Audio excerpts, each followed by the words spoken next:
if I do carry, I feel better knowing that you can't just walk up and take this from me. Mm-hmm. Right. I've got ways to keep you off, because a lot of times the only gun in a gunfight is the one you brought. So if I'm so soft that you can get it, we've got a problem. Yeah.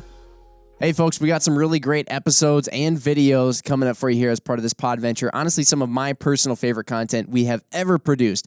Really great stuff. Before we do that, there's a couple disclaimers. First off, just a little one we'll throw out. This has been done over the course of 2020, which, as we know, there's been shutdowns all over the place. It feels like an eternity. If you hear anything that's somewhat repetitive over the course of these episodes, or you see any odd inconsistencies, it's just because there was so much of a gap between each of the videos and podcasts that we shot. So keep that in mind.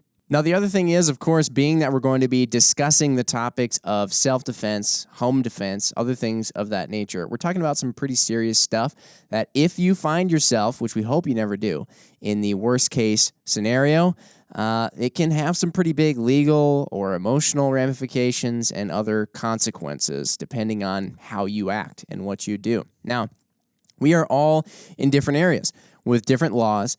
And also, we are not, Mark and I, nor anybody at the Vortex EDGE Academy here that we trained at, professional lawyers. So don't take anything said in these podcasts or videos as 100% factual law.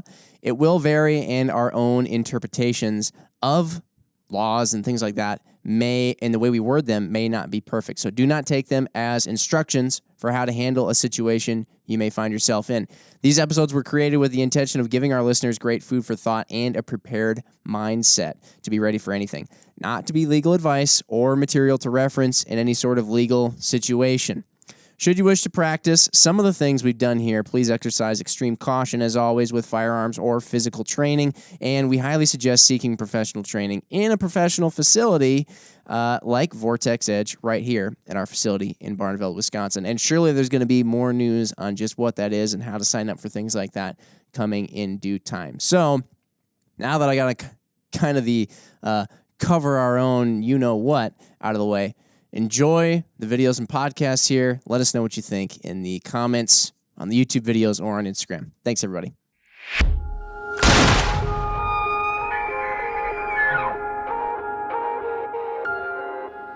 All right, what's up, everybody? We are in part 3 of a little podventure that we have going on here, all relating around the idea of defense, self-defense, home defense, all this stuff. It's a hot topic these days. And the first 2 episodes that we've done with Pete, Adrian, and Justin down there at the Vortex EDGE kind of center, we're revolving around shooting, firearms. That's stuff we pay a lot of attention to. I mean, a lot of us have said it time and time again in many podcasts before.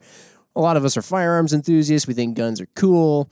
And they tend to be the first thing that our minds go to when we're thinking about self-defense. It's, what am I going to have? What gun am I going to have ready at my nightstand? Am I concealed carry? Whatever.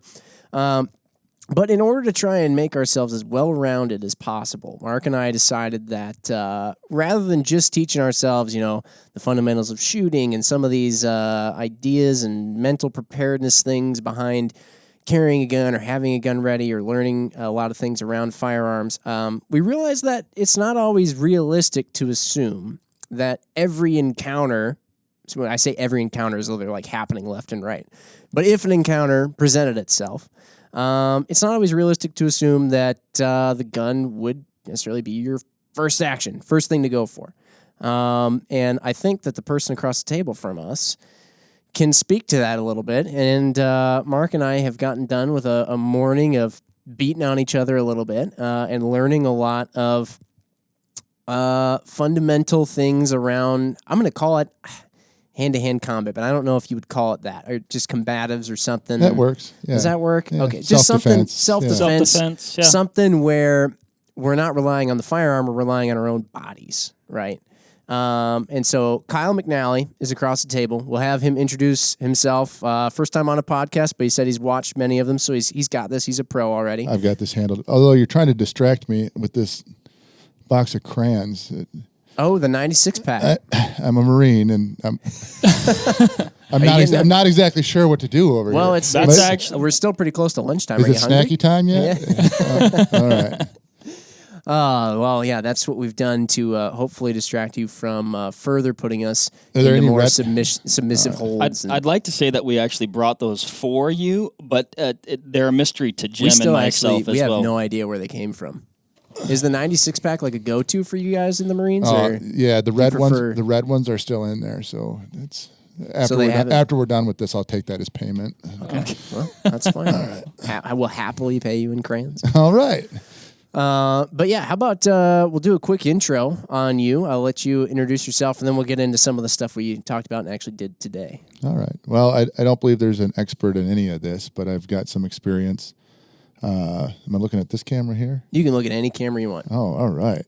Well, I'm going to look right here. Or just look at us, really. Yeah. All right. Well, anyway. Yeah.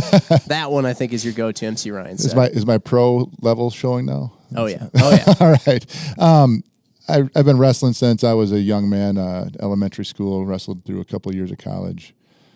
College wasn't working out, and I landed in the Marine Corps, where they fed me many crayons and taught me some martial arts stuff. I was a black belt in the Marine Corps martial arts system. I'm currently a brown belt in Brazilian Jiu-Jitsu.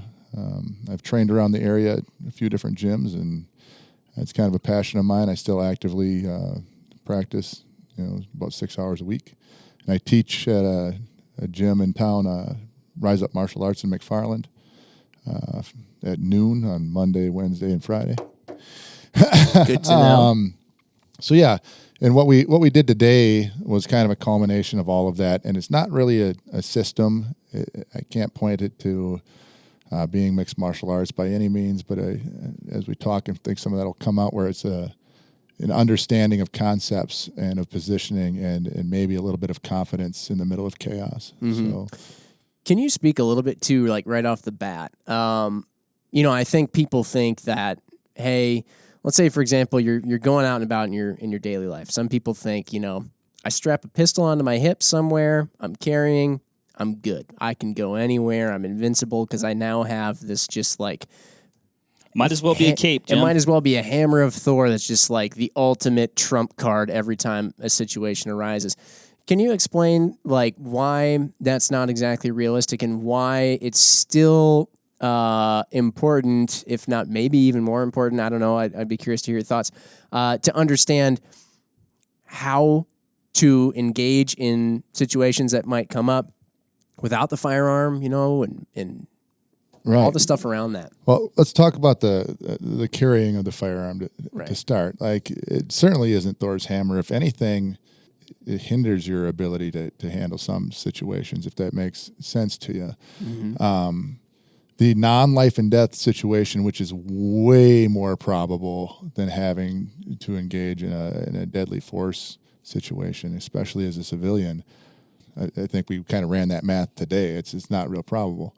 You got to avoid use of that at all costs. So learning to use your body and feeling confident in the use of it to defend off an opponent or an attacker far outweighs your ability to use a handgun. Mm-hmm. In the same thought, I think people, I was looking at your eyes today while we were training, and some of this stuff, while a simple concept being introduced, seemed to take you back for a minute, and you're like, whoa. I think people wear their handguns and go out in public too with the same level of training where they think they know, like, oh, under stress, I'm going to be fine. You've only shot in a static. It's yeah. I think am I on the right track where you're? Yeah, it's funny to think about the fact that, let's say, somebody might strap a pistol to their hip and think to themselves, if something goes down, I'm ready to, potentially use that against somebody. But then when they watch somebody put someone in an arm bar, it's like, ooh, like that's gruesome. And you're like, you're putting that two and two together, right? Like arm bar versus fatal shot. Like I'm going to go the arm bar is less than perforating somebody with hot lead. It's I think when we were talking about like the gunpoint thing earlier, if people don't just do what you want them to do because you have a gun. In fact, nobody should know you have a gun until your life is completely on the line. So like that is, one's an apple and one's an orange. The self-defense and the confidence that comes with it, to me, is worth way more than having a handgun on your hip. Well, and then we were talking earlier too, like, well, number one, you might not have a gun on you, right? So these, I'll call them tools or skill sets that, we practiced or really were just introduced to today. Super handy. Yeah. And, definitely something that if a person develops those things and works at it, I mean, yeah, your confidence level, like in yourself and just like how you can, navigate life is you're just going to have, I guess, extra tools, right? Jim, you love tools. So you might not have a gun. If you get into a situation that's pretty hairy, you might not be able to get to your gun. Or it might be a hairy situation that doesn't require your gun, but then you also have a gun, which now you're navigating different things. There's a lot going on there. And I'm not saying don't carry a gun, because I think concealed carry is awesome. But still, at the same time, though, let's say, I've had people where they'll be like, oh, do you carry this? This is a while back. And I'd be like, no. And then they almost give you a look like, what are you going to do if somebody attacks you? Like you're literally left defenseless. And I got, I'm thinking to myself, it's like a light switch. Like you're either on, AKA like you have a means of defending yourself, or if you don't have a gun, you're off and you're just helpless, just floating out in the water. Yep. I like that. Like a gun without a magazine. It's, no, and that's not, you should first be able to handle yourself. In fact, I'd go so far as to say if you can't, you should really question whether you should be carrying, because your avoidance is the key to all of it. I mean, you start talking, these things are hard to talk about sometimes, because you're talking about the hand-to-hand and then concealed carry, and people are really passionate about what they love. But guns are meant to end lives. So, I mean, while we do have the Second Amendment, and that's all good, and people should carry, the responsibility that goes with carrying one, it's not like, oh, the world is scary, I need a gun. Like, you need to prep yourself. I think we were talking earlier about living in the probable and being prepared for the weird. Well, the weird doesn't come very often, and to me, that's where the concealed carry may be applicable, in the 1% chance, if not 0.5% chance. So it's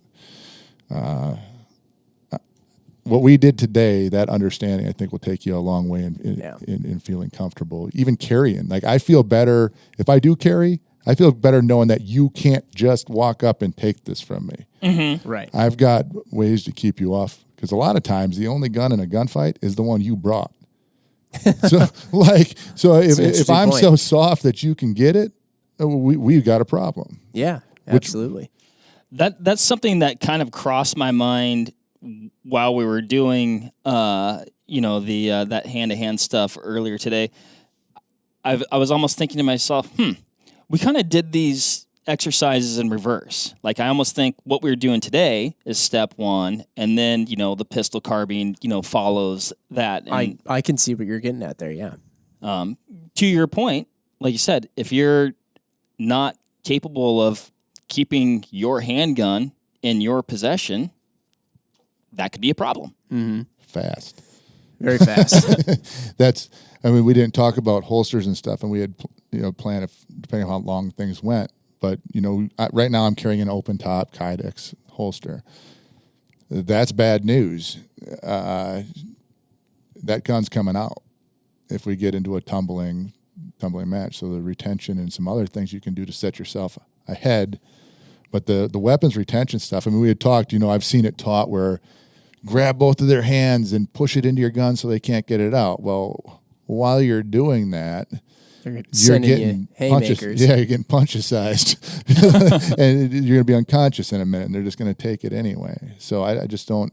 Yeah. If you were to pull your handgun and somebody were to grab it, you just introduced it to a situation. Right. So I don't know. To your point, it is a difficult conversation to have, because, like you said, there's so many strong feelings out there about all this, and in no means, or by no means, are any of us saying, that, you shouldn't be concealed carrying, all that stuff. And there is all the discussion of, there's the right to bear arms and all, and there's sporting uses for it, competitive uses for it, all these things. But, the point of today, I think, that we're getting at is that anytime you find yourself, I haven't really found myself in situations that could have escalated, but Never found myself in one where stuff started happening. But it's a complicated thing. It's a really complex spectrum of danger, levels of risk and your life and all this stuff and legalities and who knows. It's a complicated thing to get into an altercation nowadays, really. And you were getting into that, Kyle, a little bit when we were down there and you were giving us some instruction. Like, for example, discussing the type of people that you may find yourself getting into an altercation with. Most of them aren't actually necessarily looking, I forget how you worded it, but there's the person who's just super messed up, out there. And if they want to get you, they got you, right? Like they'll find a way. But then there's the person who's more, it's like a pride thing. It's an ego thing. It's a spur of the moment, adrenaline rush, just kind of knucklehead sort of thing. And they kind of puff out their chest. And many times I think that it's possible that can be misconceived if you don't have the right mental preparation for it, where you're like, my life's in danger. But it's like, really, if you had some knowledge, if that person starts coming at you, to sort of subdue them quickly and show them, hey, you're not the boss of the situation. Like, do you really want to do this? Let's think about it. I mean, a lot of times a person might be like, geez, dude, or whatever, and kind of like shrug it off and go their own way. And, they might have some choice words for you, but was it really worth? At that point, you realize, like, I wouldn't have wanted to end that person's life. I wouldn't have wanted to have this escalate to some life or death matter. Well, and that was, I think, Adrian might have made that point when we were downstairs, where it was, what might start as an argument over something dumb, something inconsequential, that can escalate, especially if you're wearing that handgun. Like, it started with you smarting off back to somebody who, what point was there? It turns into a shoving match. Then the haymaker comes. Then the wrestling match comes. Then you're mounted, and you're worried now that you're going to go unconscious, and you have that firearm on you, and you pull it, and then bad stuff happens. The small argument with the person posturing just turned into this deadly force type situation, which is a real sad scenario to lay out, but it happens. Yeah. It goes to that fight, flight, posture, submit, and freeze understanding. And the more you study and understand that, you can see the cues in people. Are they posturing? We talked about the scenario where some really big muscled up guy is talking smart to somebody in a bar somewhere, and they're mouthing off, and standing between them is a friend or a girlfriend with their hand on their chest, holding back some guy the size of Moose who was training with us, with one hand extended, and they're like leaning in. Like, they could walk right through there, but it's the posture. Yeah. If they weren't here, that's that ego-filled. Mm-hmm. If you recognize that early and you understand, that's all part of the self-defense. It's not the physical stuff so much as it is the understanding of the world. If you see that, you just turn and walk. Mm-hmm. They might keep smarting off or trying to push your buttons, but at that point, it's just not worth it. And you can save yourself a lot of, because it's tempting. Oh, yeah. Oh, man, they're going to insult you with whatever they can. Well, and every movie ever glorifies the guy who's like strong enough to walk away, but then they say that one thing, about their wife or about their, whatever, and then they turn around and I'm going to teach them a lesson now, and then, of course, whoop up on the person and come away looking still perfect, and their hair never even got messed up, and you're like, oh, yeah, if this person mouse out, like, I'm going to teach them a lesson. Yeah. It's like, really? And see, those aren't even fights. When we're talking fights, I'm talking... remember we talked eyes, ears, mouth, and nose, neck, nuts, fingers, toes, like that. Like, that's what people attack when it's giddy up time. Like, we're gonna dance. It's for real. I want to maim or hurt you. When I say fight, that's the fight I'm talking about. Mm-hmm. Not a sport fight. Not what we do over doing jiu-jitsu. Not what the animals do when they're in a ring, just tearing each other up. Like, those guys are a whole nother level of sport. I'm talking about in the street, this person wants something from me or wants me gone. That's a fight. Right. So that's where, like, we're talking about today in the positioning and where a gun might come into it. That's real. But if you can stop it before it gets that deep, isn't that what you want to do? Mm-hmm. We were talking about holding people down and not giving up the position because teeing off on them seems like a good idea. A lot of times it's not what you can do, it's what you should do. And that's one of those situations where it's better just to quell the storm. Yeah. Yeah, like you might be able to pull out, or you might want to pull out every super cool move in the book to somehow like really take it to them. But it's like, if you have them subdued and they can't move or go anywhere, isn't that the point? And if you're not getting hit or punched or kicked or jabbed or whatever, and you've got that figured out, for sure, what more is necessary? And if you go and look at people that do this professionally, even at the big mixed martial arts, we have some local fellas that are fighting on the Bellator competitions now. It's super neat to watch these guys. They don't do crazy stuff. They close distance, they gain position of advantage, and they capitalize on it. And that can take a process. So for us to be practicing some choreographed movement, life doesn't happen on a choreograph. If it did, you would know when you needed to carry your gun or when you didn't. You would know if you needed to train to fight or you didn't. It's all a huge question mark. So we go with that probable thing. So it's kind of what we were dealing with today, but I spoke of the Marine Corps martial arts stuff where we like do the big block and the chop and the turn and the knee. Hey, each move in a vacuum is good. Mm-hmm. But if you only learn it in that sequence, and that sequence doesn't happen that way, you can be like, and then you're going to get spiked like a football by somebody because you're going to be left wide open. You haven't learned the principle, you learned to move. So Well, and like you were saying, like that person isn't just going to stand there.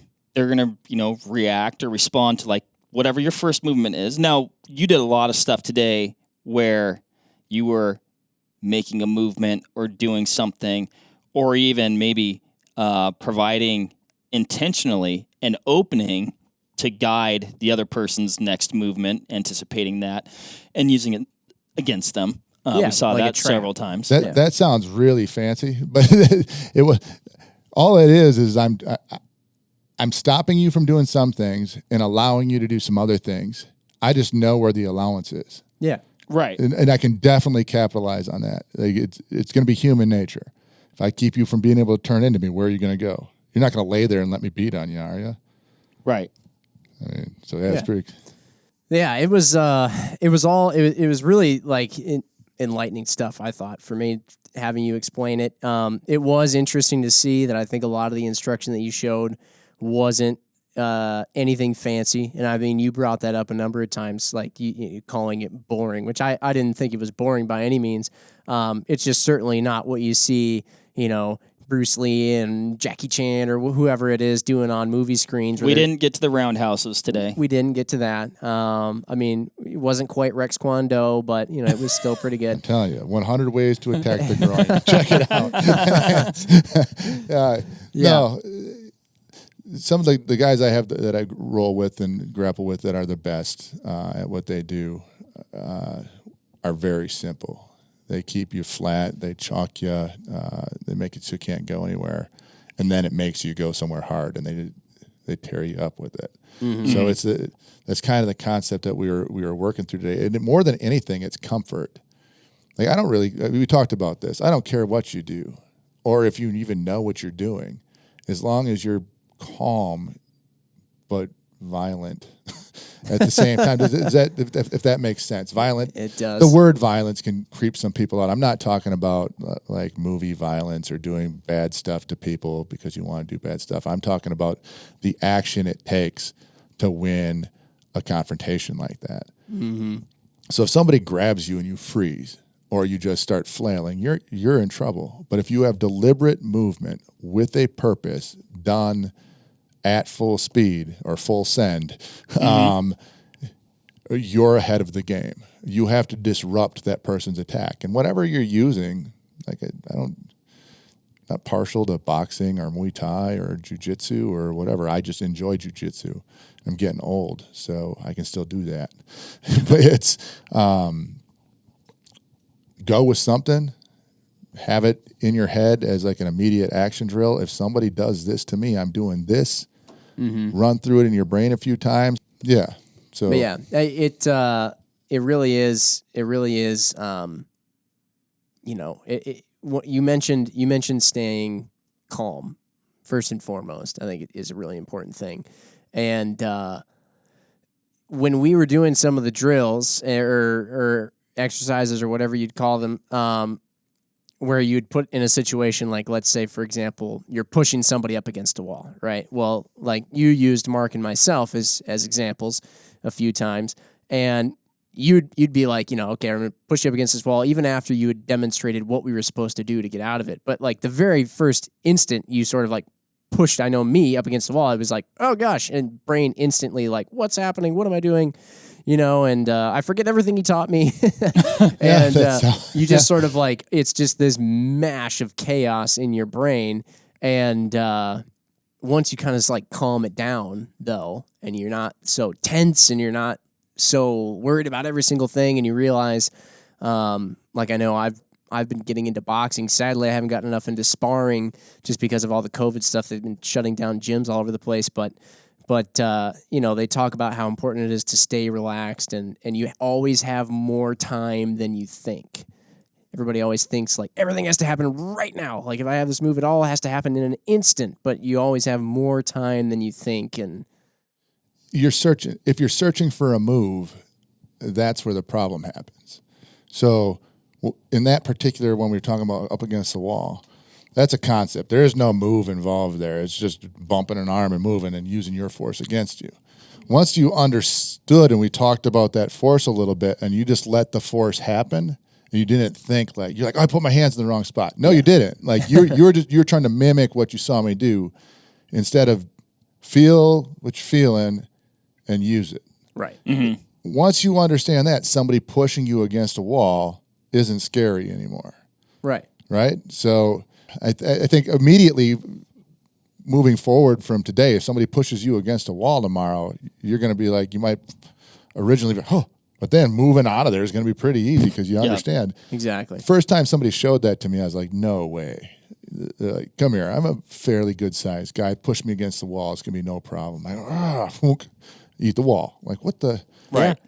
Oh, you were demonstrating with another guy who was here. He's not on the podcast because he had to get back to work, but a guy named Chris, who everybody calls Moose. Yeah, the big Moose man. Rightfully so. The guy... He is a large male. I actually watched, because I thought you were kidding at first, he does go through doors sideways. He does. He turns his shoulders actually turns sideways. His shoulders to go through doors. And when I actually saw it, I was like, oh my gosh. But you're demonstrating with that guy. I mean, there are times... many, many times when you're showing a lot of these moves where it's like you've got Chris in this super, essentially dominant looking position where he's this attacker who's sort of gotten the upper hand for a moment. And even with a guy that big, you're doing some simple moves while staying calm and not exerting a ton of force. And then you're forcing him into a situation where he's just locked up, just stuck. And now it's on him to just exhaust himself while you're just kind of like chilling, and let's talk about Moose for a minute. Yeah. All right. So he's a big guy, played football, and he's one of the strongest dudes I've ever touched, right? But here's a guy, he works in law enforcement. He's got nothing to prove to anybody. In fact, nobody looks at this dude and goes, I'm going to take a shot at the title. Like, that just doesn't happen. The guy enters the room sideways, looks around, but he understands. He came to a class once, and he was like, oh, man, what is this? And he understands, like, oh, this is a hole in my game. Like, he's a hunter. He's a marksman. The guy, he's a sniper. The guy knows what he's doing, right? But he even understands, like, hey, I need to do some stuff so that I don't have to use these other tools. Like, I don't want to get pushed to a deadly force situation because I stink at this. Like, I could have just gone home and ate a bowl of cereal later, but no, here I am dealing with this big, long, drawn-out thing. Right. Like I said, nobody messes with him, but he's completely hooked. And now you got these monsters in there. They're all Moose's size. And they're doing this very technical stuff, and it's super dangerous. But I look at that and I think, why don't people get into this? And then you look at this guy who definitely doesn't need it. And he's full Monty. Well, I mean, didn't you say like when he started out doing this, there were guys half his size that really knew what they were doing that could just still toss him around? Nobody ever tossed him around. Well, That's a load. But that's an over exaggeration. I don't think anybody's ever going to toss that guy. But. No, but they can still give him a handful. That's the understanding of this thing. You can really even the field with the understanding of some of these concepts, and most of it is staying calm. That inside positioning we were working on, that's just folk style and freestyle wrestling throughout the years, and moving into MMA and everybody. That inside spot, there's so much you can do from there, but you have to be calm and use what they're giving you. Yeah. But yeah, it's a super cool journey to watch guys like Big Chris go through. Yeah. What you mentioned, so like inside positioning and some of these other, arm bars or holds or I guess submissions or whatever you'd call them is a lot of what we were working on today. What a lot of wrestling got brought up. You brought up, MMA at times, even though you were saying, those guys are pros. They're probably not who you're going to run into on the street because when they fight, they want to make sure there's money there. That's true, man. I agree because, but then you brought up, obviously jujitsu, some of these other martial arts and sports, if you will. Are you just working with kind of a combination of all this stuff, or is there one particular thing where, hey, this is the one to study? And yeah, well, depends upon what you want to do with it. Yeah. For me, I do the jiu-jitsu because it keeps me from getting too chubby. It's a good, it's not real high impact. I'm not blasting away at a bag and busting up the joints and stuff. Pretty safe way to have full contact combat with somebody without getting injured. Now, there's injuries from time to time, but that's what the tapping is for, and you get good training partners, and they don't refund stuff. But I do that side of things, but like we discussed earlier, I don't care what you're doing. As long as you're getting some sort of combat between you and another human being, or you're moving body weight. I don't care if it's grabbing a buddy and carrying them around. Body weight is heavy, and body weight shifts, and it moves, and it's try to hit somebody who's trying to hit you. Like, these things are difficult. That's why I prefer to grapple, because I am not all that. I can punch hard, I can throw a couple of good hard kicks, but I am not the most nimble when it comes to like a boxing situation. So all I'm trying to do is close distance, get inside, get you to the ground, and take you into deep water. That's kind of a jiu-jitsu term. Like, that's where I live. But as long as you're doing something, you're gonna be well above. I mean, let's be frank. People stop doing martial arts, generally speaking. Kids go in and they do karate or taekwondo, Brazilian jiu-jitsu, whatever it is they sign up for when their mom and dad want to have a sane hour and a half in the evening. Like, hey, let's go drop the kids off at the martial arts gym. And that's awesome, and it's super good for the kids. I mean, I've seen it do a lot of good things for kids. But as we grow older, we lose those things. Yeah. So I was a wrestler, so I'm naturally drawn to this. Yeah. And I'm a jarhead, so I kind of like pain. So like, let's do this thing. Some, armbar me, feed me some crayons, and we'll move on. But normal, I don't want to say normal, but normal adults, jobs and regular, like some people golf. Sure. If you're into archery, you go and put a bunch of time into that. I just find time for this, and I think people could do themselves some good by adding that to the repertoire. I think.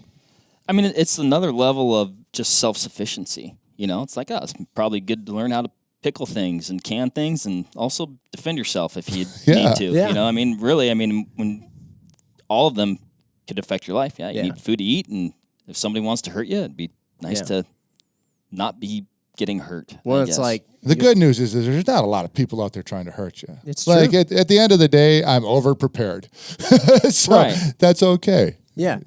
Yeah, I thought it was funny when you were talking earlier how, the world has gotten a lot more civilized in that probably if we were in medieval times or whatever, or maybe even further back from that, I mean, it's just, if you disrespected somebody, it was like, okay, we're going to throw down, we're going to beat the crap out of each other, and then whoever comes out on top is sort of the winner of this argument, and then when we're done, we'll go on our merry way. and that's just kind of what happened. And now the idea of getting into a physical altercation or fight or whatever is so, what's the word? I can't really think of it, but somewhat foreign. Like it's just foreign, not. It's not how we generally handle things. No, it's not. It's definitely not acceptable. It's not even that far back. I mean, if you go back to when people used to scrap in hallways at school, like a gym teacher would come. A gym teacher would come along and toss you aside and be like, "You go that way, and you go that way." And there wasn't huge repercussions for it. You might get a detention, if that. I mean, if somebody got hurt, actually, it's really not that long ago. There wasn't a lawsuit. No, and there wasn't. The cops didn't come and give you a ticket or arrest you like this. I mean, even in bar fights of college towns and stuff, cops almost went and acted as a referee back. I listened to stories. My father was a police officer, and he it was a different world. Yeah. Now, if you lay your hand on somebody, there's going to be charges and there's going to be lawsuits. And if somebody gets hurt, boy, you're in trouble. And that's good. And we don't want people out there having gladiator school in this middle of State Street. But at the same time, it's made it so foreign that people that are skilled that want to use it for evil, we've got a population of people who don't know how to handle that. Right. Because they haven't caught that punch in the face. Because you're not going to die. It might even find you like it. It is what it is. Then you should go join the Marines. That's it. And eat some crayons. Yeah. One thing that stuck out to me, and I think maybe even circling back, but you talked, Kyle, about the first step, avoidance, right? Like avoid getting into this, altercation or this scrape, essentially by any means necessary, or maybe to some capacity. But maybe talk about the steps in that process. Sure. Yeah. So we've talked about tactically running. I'm not talking about we used to call it the Groucho, the combat slide or combat glide. The operators run around with their guns. We're talking about running with a thought behind it, with a purpose. So the first answer is, hey, this is dangerous. I don't want to be here. I'm going to get the hell out of here. So if it's a singular opponent, I'm going to measure that person up. All right, can I outrun him? Because I'm going to try either way. Because there's a twofold thing here. Is he willing to run, or she? Mm-hmm. So I'm going to run. If they don't follow, I'm just going to keep running. Problem solved, problem staying solved. It's a done deal, right? But if they keep following me, I now have to decide, am I going to win this foot race? Because if I run until I'm caught, I'm going to be dead tired, and this is going to go really, really poorly. Yeah. Right? Especially if they catch me from behind when I'm still trying to move, because they've got my back, and this is bad news. So the first thought is there more people nearby? Can I make this a public thing where people might stand up for me or help me, or this guy or gal's going to be like, oh, nope, witnesses, I'm out. Is there a barrier I can put between you and me? And if all of those are no, I'm running, you've decided you're going to chase, and I'm not going to win that, I have to turn and make that now an offensive decision. Yeah. There's no point in running away if they're going to catch you. No, heck no. It is futile. And that's a 100-yard dash where you're like, all right, what does this mean to you? Yeah. Like, do you really want to whoop me? If anyone thinks too that you're not going to be tired because of adrenaline after a 100-yard dash, please go run in a track meet, the 100-yard dash. No. There's a lot of adrenaline, and at the end of it, you are tired. I can tell you that. Yeah, and we're talking a sprint, and and I'm only sprinting 20 feet, and if you're coming, and I think you're going to get me, it's time to stop, and we're gonna have to deal with this another way. Mm-hmm. But yeah, that's the avoidance thing of it. Don't go places where you think you're going to need to fight. That's fair. And if you see somebody, it looks like they're going to come and try to take a shot at the title, just go the other way. There's no pride in getting the last word on those folks. It's not worth it. I mean, you have to think ahead. We were talking when we were actually kind of working down there at the range. I found myself in a situation, where somebody was coming at me, and he said some stuff to me that was trying to get me riled up, and then went, "What are you gonna do?" And I had to think to myself, 1, I'm on vacation with my wife. 2, it's this friend we're with, it's her birthday. 3, do I really want to end up probably getting injured, and hopefully he's the one who's more injured at the end of it, but like I'm probably still gonna, like, if I have to wail on him, my fists are, my hands are gonna hurt, I'm probably gonna catch something, get bloody, don't want to deal with the cops showing up, you know, and it's like, no, I kind of want to go out and get dinner with like my wife and friends tonight and have a couple drinks and have a good time. Like, so no, like I'm out. And the story's funnier the way you tell it anyway. Like, I don't need the you didn't need the fight to make it. There was 0 plus side to engaging that person. Right. Yeah. Right. And that's usually the case. Unless it was staying alive, there's 0 point. Now, what about your pride? Now 20-year-old Kyle McNally is watching this video right now, calling me some names to include hypocrite. You know, I remember being 20. What I've got now is life experience to sit here and tell you none of it's worth it. The need to fight should only lie on the survival aspect, right? Not to show you're macho or to defend your home. Somebody's trying to come in there. Yeah. Hey, there's probably some fisticuffs happening there, but it was kind of funny when you brought up at one point. You're like, all right, tell me some things that you guys find yourselves in or are worried that you might find yourselves in, where you would want to know what to do if something happened or whatever. So I remember we're kind of like throwing some scenarios at you. Well, what if this happens? The person comes up and they do this or whatever. And your response in many ways was kind of like, well, you can, you know, like basically it's not worth it. Like, get out of there. And I'm thinking to myself, like, I'm getting ready for you to be like, well, you're going to get him in this, you know, hold and you're going to like flip him over or whatever. And it's like, no, actually his answer is just like, let's say somebody comes up to you when you're at your car. That was one example. And they're like, give me your car. You know, and they're in front of you. We're trying to come up with these scenarios like, well, what if they come up from behind you? And it's like, you know, and they're saying, give me your car. And you're saying, do you want to have a car or do you want to be dead and never see your kids again? Yeah. Yep. I'll take just not having the car. Answer B. Well, the other thing that really stood out to me, Jim, was Kyle said, if somebody wants to get you, like if they really want to get you, like surprise attack. Yeah. Like you're got. If that's their, and I was like, oh crap. It really is true. Honestly true. I mean, yeah, like if you, people who are just downright evil, like if they want you dead, they'll find a way. You can't possibly walk around and measure everybody up that you see. I mean, you'd be exhausted. Yeah, and people come up. There's a video Adrian mentioned. I've seen it. Or the guy's just walking down the street and they hit him with a brick in the back of the head. Just walking. Yeah. What are you gonna like? There's no magic button for that. There's no super jujitsu for the surprise brick attack that you never saw coming. Yeah, you're just gonna do this quick little flip or whatever. Yeah, I'll do a quick little flip, but face never first into the sidewalk. Never get back up again. Yeah. You know, but you know, keeping that in mind, is there anything that you maybe do, or just like a higher level of situational awareness, or just cognizance of your surroundings? Like, are there things a person can do to maybe, like I don't want to paint the picture like this is happening all the time, because luckily it's not, right? The incidents like this, it's not until you're the one person that it happens to, and then you're the one person that it happened to, and then. So it's like, you can't be sizing everybody up constantly, or heck, it's probably not even healthy to be like super crazy worried all the time. You can make yourself crazy if you try to be that like ultimate warrior all the time. You know, carry your gun everywhere, size everybody up, train to fight people. I train to stay in shape and stay where I'm comfortable in there. Mm-hmm. I don't know. I don't go anywhere where I'm worried I'm going to get in a fight with anybody.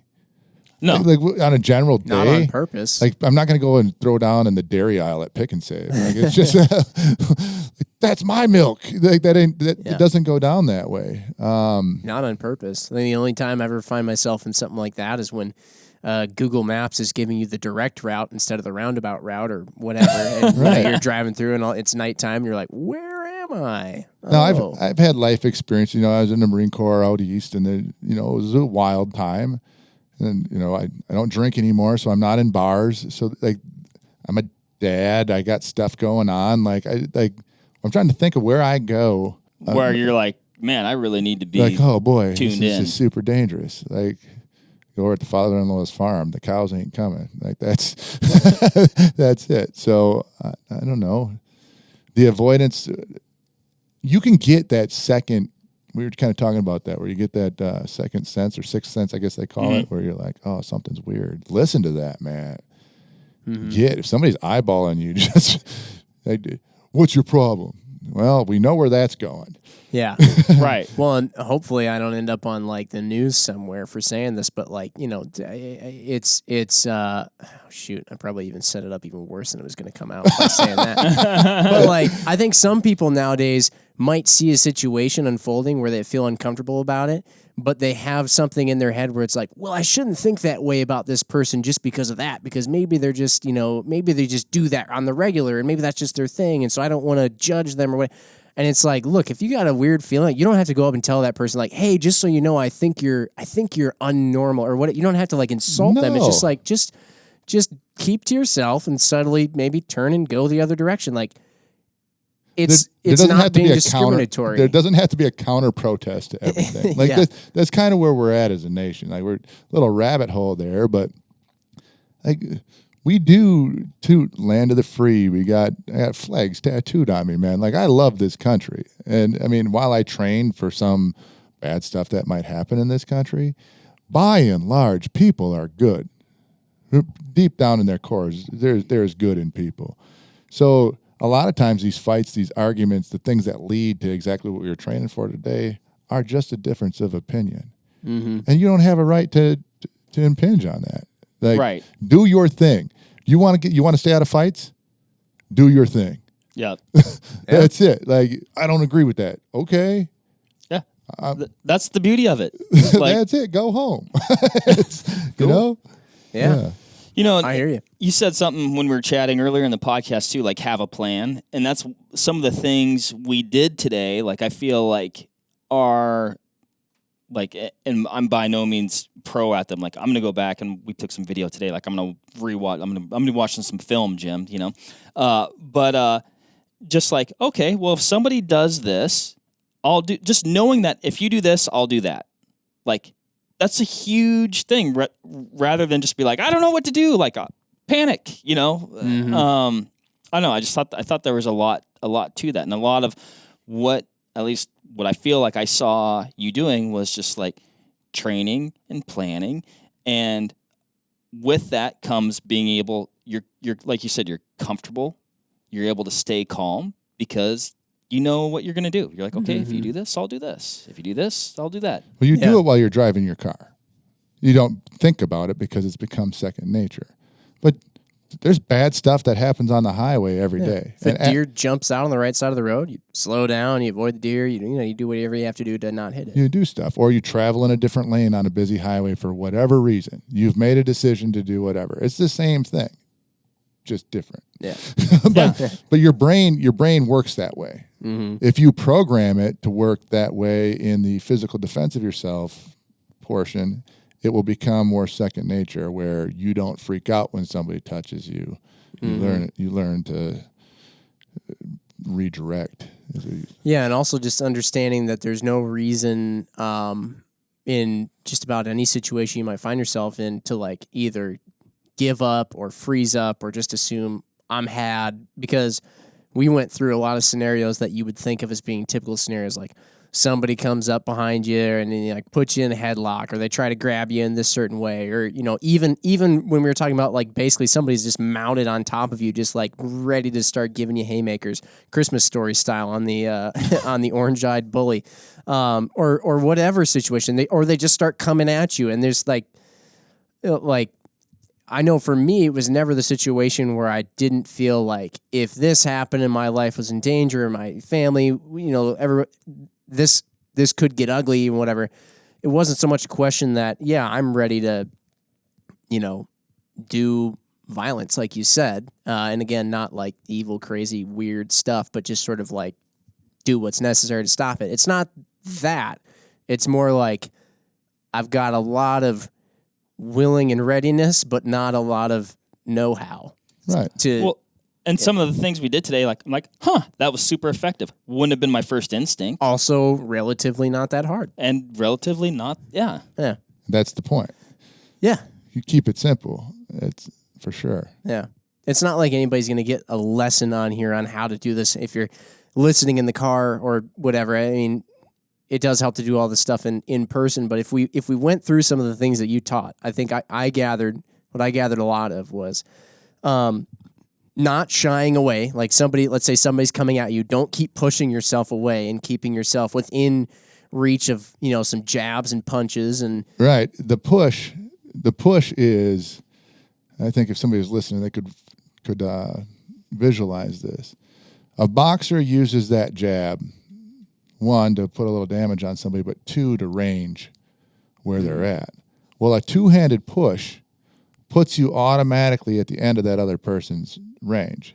So if you're being pushed, understanding that you're at the end of their punch and they're at the end of yours, so you got to act first, is a good thing. Now, the instinct is to get in that pushing match. Yeah, just keep pushing back and forth. And you're in there for whoever decides they're going to hit first, instead of just closing that distance and getting inside and handling what you have to. That's that dangerous one arm's distance. It's a saying, one arm's distance away, but you are literally at the end of a punch, and that's where fights happen. Get in there, put your face on their chest, and see if they can hit you. Yeah, that was that was one of those counterintuitive things. I mean, explaining that, like, getting this inside position, and you're like, in many of those cases, well, actually in every one of those cases, you're mashing your nose into their chest. And it's like, what a weird place to consider yourself being. Some strangers come up to you and they're, at this point in time, attacking you, pushing you, shoving you, whatever. And you're just going to get, like, up close and personal with their chest. Just their motorboat everybody that comes up. Like, that dude is super weird. I don't know what's going on. It's so true. It's so true, though. It's like, man, this guy really wants to hit me. I'm going to get closer. Yeah, let's get right up in and just let's smell his shirt. That's it. Like, oh, you got some ketchup there. Yeah.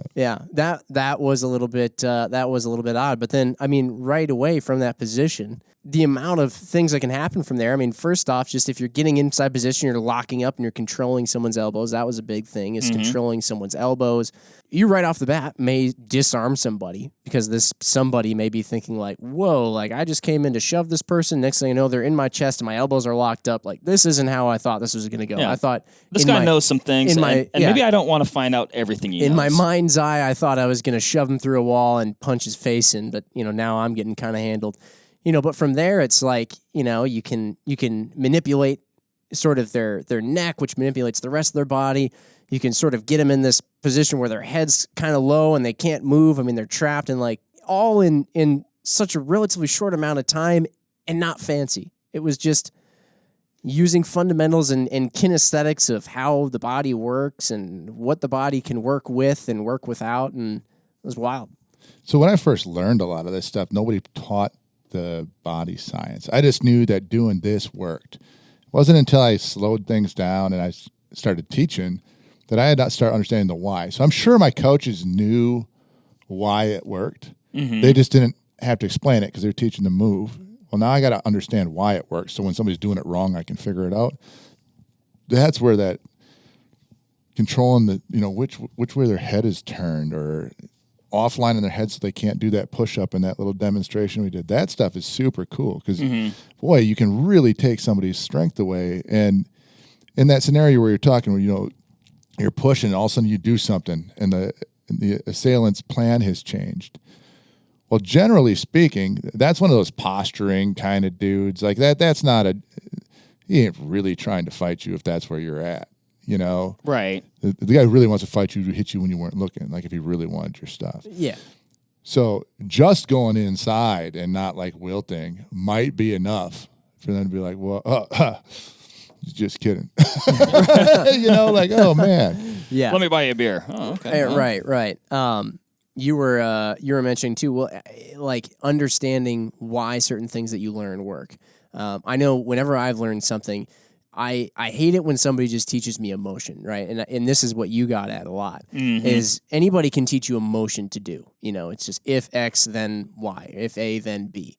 But, to your point that you were saying a lot of is that in the real world, like, stuff gets ugly. You're never going to be doing something textbook picture perfect because the other person isn't going to be in the right position. The environment you're going to be around it's going to be slippery. It's going to be too tight. It's going to be on a hill, whatever. And but if you get to learning, now I know, for example, like I saw you with that moose of a guy just manipulating his neck in a certain way and then taking control of like his elbow or whatever. And the guy couldn't move. Like he couldn't do anything. And you're just kind of chilling out on top of him. And he's like down there exhausting himself. And just knowing, for example, that, okay, you know, if I know control the elbows and I know some stuff about like kind of the weight distribution and having their neck in a certain way, that kind of makes it so that they can't move. However, that just means that if I find myself, like, let's say we both went tumbling down a hill somehow and now nothing's set up perfectly. And oh my gosh, in my textbook, in my head, I don't have a move for this. It's like, well, if you do something because you know about, you know, the neck and the elbows, and there's also this thing on people's neck where if you karate chop it just right, it knocks them out. Floppy fish them. Yeah. But if you generally know that, you can kind of almost make it up yourself a little bit based on some good principles. Yeah. It doesn't gathering elbows. Yeah. Like it's kind of the. Yeah, using their momentum against them, or using, you know, understanding if their force is only going in one way and you have multiple ways for your force to go, you can use that to your advantage. It does give you a little bit more freedom to kind of work on the fly when you understand why you're learning things that you're learning rather than just learning specific moves. Right. I mean, Jim, you used the word that it is exactly what I was thinking was principles. Like you could say we did some moves today, I guess, right? But they were all based on principles that kind of had a wide range of, or appeared to have a wide range of application, you know, and versatility too. We ended up in that kind of headlock position, that pull down to the front. That is there's so much to do from there, from both sides, really, because I mean the counters are endless for the guy underneath. But as long as you keep that head cage and they can't get it out the side, you're in pretty good business.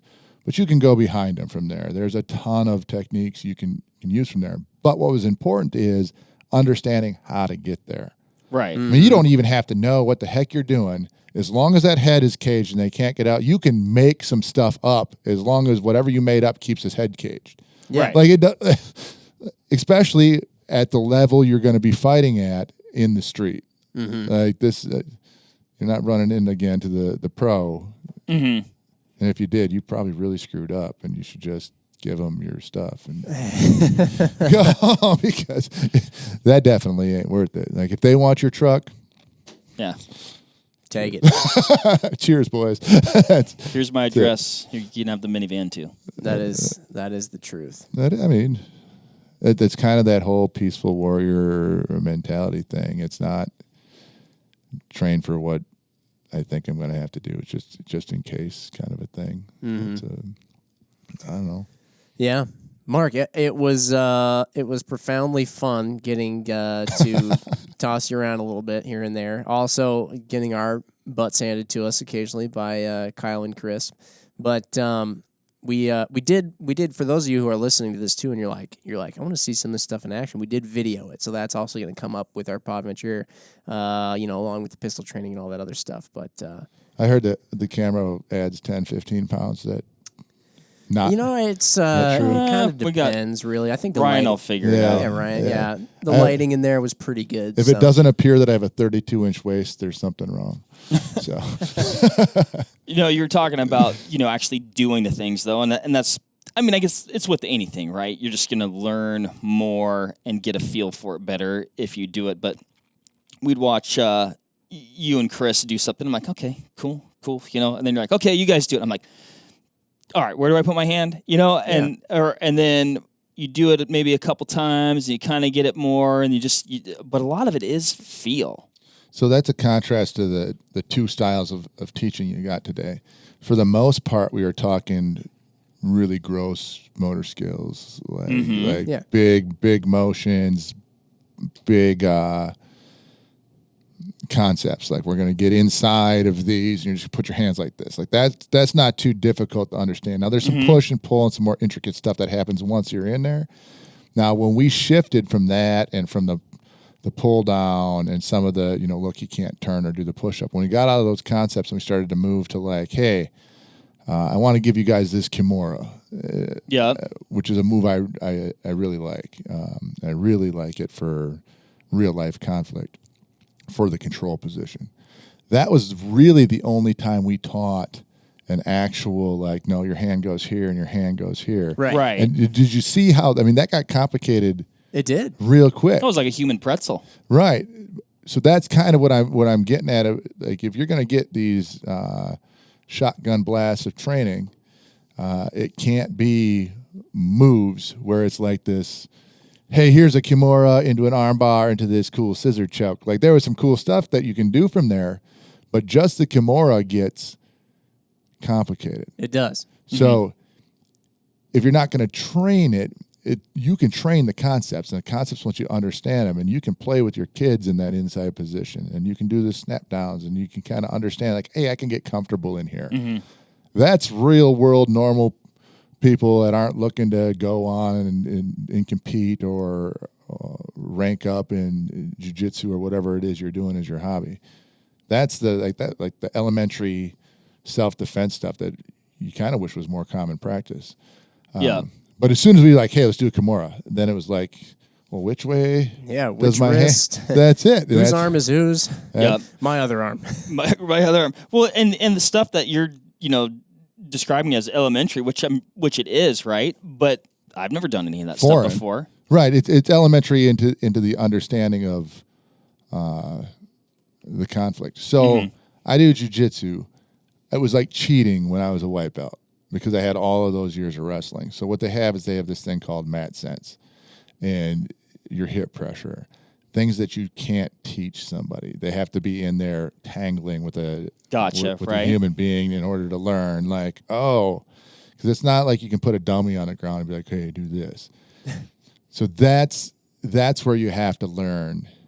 Trying to learn it backwards, like, hey, I learned all of Master Ken's 100 ways, but I have no idea how to do it on a person. Yeah. Like when you start to spar, you mentioned you're going to learn real quick. You're like, the pad moved and it hit me back. That sucks. And then you can do what I did. You go like, I'm a grappler. I'm tired of getting hit. Yeah. Exactly.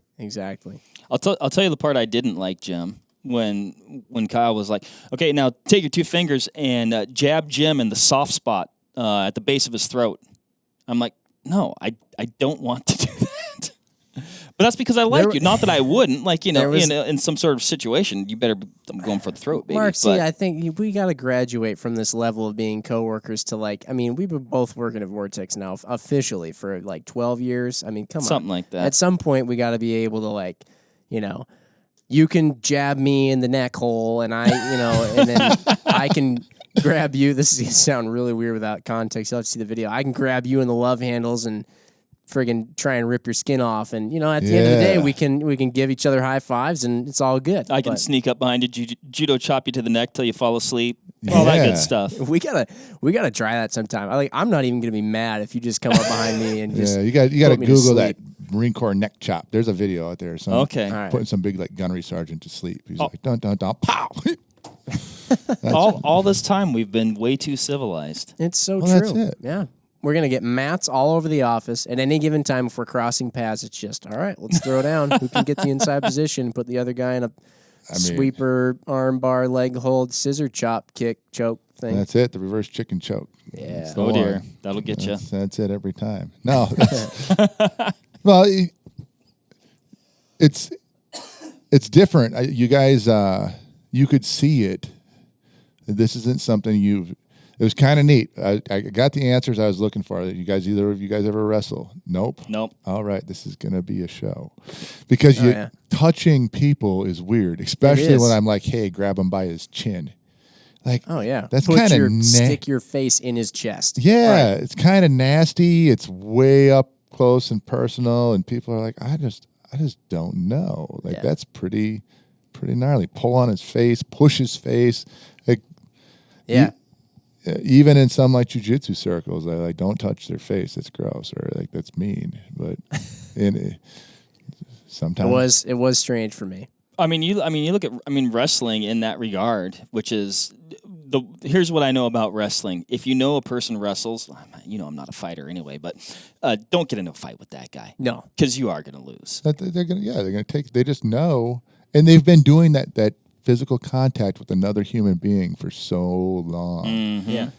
And they're tough, and they've been hit, whether they were actually punched in the face, they've been hit. Like they've eaten somebody's forehead or, on totally. a shot. Mm-hmm. And that is a hugely valuable lesson. I think the world is full of people who have never been fed one before, and you just, if you've never been blasted in the nose before and felt all that happens with that, you feel like you're done. Like your eyes tear up and it hurts and there's blood and you're like, oh my God, life is over. Like, what just happened? No, I'm not crying. Right. But if you've taken one or two of those, or you've had your bell rung a couple of times, And you realize you're not dead. right? You still have like, okay, so yeah, that sucked, but it's over. Like, let's try not to let that happen again. That type of survival mentality, it's the same as in the military. They do like the food deprivation and sleep deprivation, not because you're actually like, even when you're overseas in combat, like they still like you get food and stuff. Like they didn't have to starve you. They do. right. That was just for fun. Right. Seriously, they do that to toughen your brain so that when it happens, you don't just turn into mush. Right. Like, okay, I can handle this. That makes sense. Yeah. I mean, like the Marine Corps sent me out there feeling like, okay, there's nothing you can do to me that's worse than that. Love the Marine Corps, don't get me wrong. But like, okay, my job sucks. Oh, really? Let's talk. Right. you know? So it's kind of the same thing. You got to prepare yourself, get in there, get a little dirty, be willing to take that shot or go up against that opponent or partner in training that can kick your butt. You got a guy who comes to our gym. He's got my number, man. This guy is good. But I call him like, hey, come over here and beat me up. Like, because you can't improve if you're not testing those right. boundaries. Like if you just beat the same guy over and over and over and over, you're only as good as he is bad. Yeah. Right. Well, then, it's like the old like school bully syndrome. You know, where it's like if everybody just folds when they walk by, and then all of a sudden somebody finally clocks them in the face, and they're like, nobody ever had to. Yeah, exactly. That's it. I don't think Chris has ever been in a fight because he's this monster. Who would do that? I don't know who, but I just know there's just screwed up people out there. I mean, there are those guys though that you see them. They're like, they'll pick a guy, maybe not as big as Chris, maybe a guy. Maybe a guy almost as big as a medium, I guess, compared to Chris. Well, no. But I'm going to get that guy. Almost becomes a target. Like, it's not a good move, I'll tell you that. But and that's because people are used to this. It's fun to play the game. Right. Yeah. And that's all just posturing. That dude doesn't want to. Yeah. Right. Yeah. Now, I used to have to teach the Marines. Like, we'd go out, and I think I told you about the big field full of goose poop. And if any of the First Fast Company guys are watching this from back in the day, you remember wrestling out there, full goose crap everywhere. It's gross and awesome at the same time. But we'd teach these guys to go like full go on each other. Like, let's do this. And they'd be out there fighting and grappling, and we were not delicate by any means. Like, it was some rough stuff. And they would beat each other pretty good, and then you'd have to try to tell them to shut it off. Like, we did that all day long, right? And then Libo came. Like, it's time. 4:00's here. We're going to the bars. You're like, okay, come here, guys. None of that tonight. And you knew it was going to go down. You're like, man, how do you do that? So you have to find this like way to be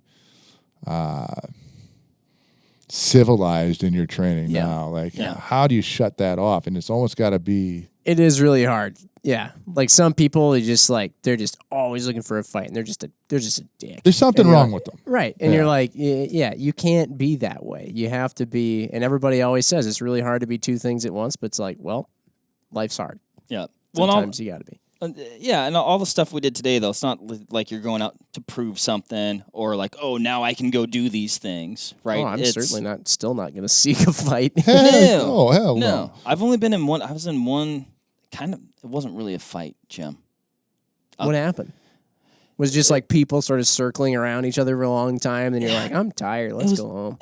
It was kind of a bizarre scenario. It was my 25th birthday. I was out with all my friends downtown Seattle. We're having a great time, pretty tuned up. If I'm being honest, and we were walking back. The bars they'd closed, so we were going to the grocery store to get some beer because we needed it. And in this like empty parking lot, this guy goes, "Hey, get over here." I'm sorry. All right, come. My buddy Doug and I. Hey, all right. Seems reasonable. Probably just needs directions. So had I had the training that I just got, I would have read some sort of light bulb would have gone off, and I go, wait a minute, I can probably avoid this situation. Yeah. So my buddy Doug and I go over there, and he goes, "We'll arm wrestle." Oh, we already had our beer actually. So he goes, "We'll arm wrestle our beer for your beer," and I'm like, I was just pointing out the obstacle. Well, you can't arm wrestle us your one opened beer for all of our beer. That doesn't make sense. And no sooner did I finish that statement than like out of these adjacent vehicles, like it was like clown cars, like 20 people come rolling out. I'm like, oh. Oh, it was Dirty Mike and the boys. Yeah, that's what it sounds like. And then kind of like all hell broke loose. Like I didn't say a single negative. I just said, well, you can't arm wrestle your one open beer for all of our cases of beer. That doesn't really make sense. Basically saying, hey, let's make this a more sporting match. And and then this one kid, of course, my college girlfriend was there at the time, and she's crying, and people are getting hit, and I'm trying to make sure. Oh my God! This turned into, was this like a full-on like Anchorman fight scene? It was like Anchorman. Yes, my buddy Doug got hit in the nose twice. He had to call, amazing! Wow, he had to call in beat to work the next day. How's that phone call? Look, I'm kind of messed up right now. But so this clock. This one kid though, like he comes up to me and he's like, let's go. And again, avoiding. I go, hey buddy, like I said, I had my girlfriend there, not that I want to fight anyway. And I'm like, dude, I don't want any. And so then he runs away. I turn around to check on my girlfriend, and he ran back. And you know those like folding construction signs with the little light on top? Oh my gosh, yeah. So he picked that up and slammed me over the back with it. Bro, this is like some WWE stuff. Seriously, right yeah. here. Like I remember doing that. Rage in a cage. Oh yeah. Yeah. On N64 WWE, you go out in the crowd and they give you a street sign. Anyway. So I get up and he's running away. So he basically kind of sucker punched me with a construction sign thing. But the worst part, Jim, was I'd warned, and here's my what happened to your beer?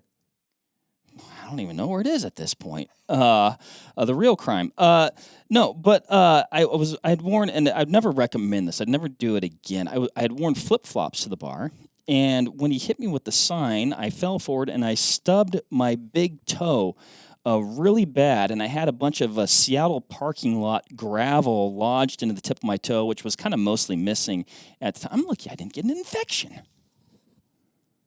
And I'm amazed that you seem almost more concerned about the infection potentially in your toe than you are about the guy who just like sucker hit you over the back with a construction. That dude is awesome, by the way. I feel like him and I would have been friends. What the hell? He's like straight up weapon of opportunity. He's like, oh, sweet, a sign. Here's the part I don't like. Like I said, look, buddy, I don't want any. He made it obvious that he was leaving. And then it came back when I wasn't looking. I didn't care for that. That's that psycho we were talking about. That's that guy who's going to get you whether you want to get. You already told him, like, I'm not down. Yeah. Did he hit you and run? Was that his? Yeah, so he hit me with it. And then actually, at that point, I was like, okay, I guess we're in it to win it. At that point, I'd gotten upset, Jim. Right. But then he just ran away. Well, man, I think you got the raw end of that. Did he take your beer too? No, we ended up with all that. It was just it was really weird. Like, it was really weird. All over. What year was this in Seattle? I was out in Seattle. Let me make sure this wasn't my buddies. Oh, boy, this was a long time. Nah, I don't think you'd have been friends with these guys. 2002. Your buddies seem like the kind of guys who get in a giant fight over not taking them up on an arm wrestling. There's some deviant dudes in that crew. I learned something in Seattle once, complete rabbit hole. They sell like hot dogs, they have like Chicago-style hot dogs if you go to Chicago. Or now they stole those and they sell them. They would sell out there. Was it Pioneer Square? Yeah. they had a hot dog stand there they'd put a hot dog and then cream cheese on the bun and then sauerkraut on top of that. And it was the most delicious bar dog you'd ever had. Just in case you're ever curious. Like if you're watching this podcast after it's done, you're like, I'm going to the store. You got to get some like Nathan's hot dogs though. So. All right. Well, that might be my biggest takeaway. There you go. Yeah, but it's a damn good one. I was waiting for like crazy fight happen. I said, nope, just really good hot dog. Really it sounds really good. Like whenever somebody mentions Seattle to me, I have to mention this hot dog thing because it is fantastic. I mean, who would do that? Sauerkraut and I wouldn't. That sounds. It's not my first thought. I mean, I'm willing to try. I did watch that hot dog get chucked at a limousine one night because somebody's like, there's weird stuff that happens in Pioneer Square, but hey, what a nice city, huh? It's a little crazy these days. It's a little wild. No, that would have been 02, I think, ish. 02-ish. You know, I might have been there then. Uh-oh. Yeah, that wouldn't have been my guys. Come to think of it, you do look familiar. I do. I didn't have this fantastic ginger beer at that time. No. All right. Well, you heard it here, folks. There you go. Hot dogs with cream cheese. Oh, yeah. Yeah. Kyle, it was great chatting with you, and it was also excellent training with you this morning. I think I've learned that I need a lot more of it, although it sounds like the guys at your gym are all apparently Chris's size or bigger, and some big dudes. They like beating the crap out of each other. We got this dude named Dom. We'll give him some props. Yeah, I watched Dom take it to Chris from time to time. Right. I just don't know then if I don't know if that's supposed to convince me to come and be like, oh yeah, no, it's cool. He's your size. Go fight Dom. I was gonna say, it doesn't sound like a guy I really want to run into in the gym. On Chris from time to time, like I just then stick with the boxing. You guys work some of these principles, and really in the land of, what people don't want you to know who do this for a living is two guys with the internet and realistic expectations of their skill set at the end can really learn some stuff. Mm-hmm. If you start finding where that pressure is, you just have to have a realistic partner, and you don't have to have a gym membership to do it. But it's fun stuff, and for me, obviously, it's what I do. It's my hobby. So I'm super. I keep it. It's super important to me. So it's kind of hard when you're talking to people like, hey, you need to do this. Like, no, bro, I don't. Nobody wants to fight me, which is perfect. But let's learn a couple of things then, Yeah. I'll stick to boxing, but then I'm just going to have to carry around my little, dinger bell and have a little 3-minute clock next to me, and then that way I can set up maybe even some bungee cords, so that way if somebody gets a fight with that, hey, can I set this up real quick? And when the bell rings, we're going to come out and touch gloves, and then we're going to beat the crap out of each other. Then you get a little bit of a break after the first 3 minutes. It's basically just going to go, I'll grab a couple of judges, and then that's how you're going to find yourself hiding in that pocket from time to time. You're like, I know what he's talking about now. Oh, yeah, exactly. I always wondered why they did that, but now I know. Marco? No, man, I appreciate it. I mean, my eyes were definitely opened, and just like you said, just kind of touching or getting some experience with some of those, basic principles that are just wildly, or seem like they could be wildly effective at the same time, was just, like getting inside and controlling elbows and, turning somebody's face and, making them, I don't know. It was cool stuff. Yeah. Now you got to put it all together. Put the whole kit on. If you're going to train with the shotgun, train with the AR, train with the weapon, like what happens when you got all that on? Yeah. Because holy cow, did life just get weird. Yeah. So, I mean, that's... Yeah. And that's piece to piece to piece to piece, like you said before. It's kind of like a weird, wild stuff. Yeah. Well, you guys are awesome. I really enjoyed today, too. Well, that's good to hear. Thank you a ton. And then, like we said, for everybody out there, check out the video, because you'll get to see all this in action. See some of it the right way, probably see some of it the wrong way for Mark and I. But it was good stuff. Either way, it was a lot of fun. Oh yeah, it was great. Yeah. We got to be in the shoot house too. That was pretty neat. Oh yeah, I felt like we were in some cool training ground. Like SEALs. Especially when the shooting started. Well, I guess next to us. Next door, yeah. Oh yeah, man, that's crazy. This place is nuts. If you've never been out here, it's like firearms and guns and optics, like heaven out here. Oh yeah. And this is only one of the cool rooms. Look at this. So yeah, you guys are all right in my book. We try. We're fortunate. I don't care what Pete said. So we try. Thank you. But Thank you. Sweet. All right. Well, everybody out there, stay tuned because we do have one more podcast in the series. Yeah, this was definitely a good one. So thanks again for tuning in, and we'll see you on the next one. Yep. Cool. Thanks, everybody. Bye, everyone. Bye.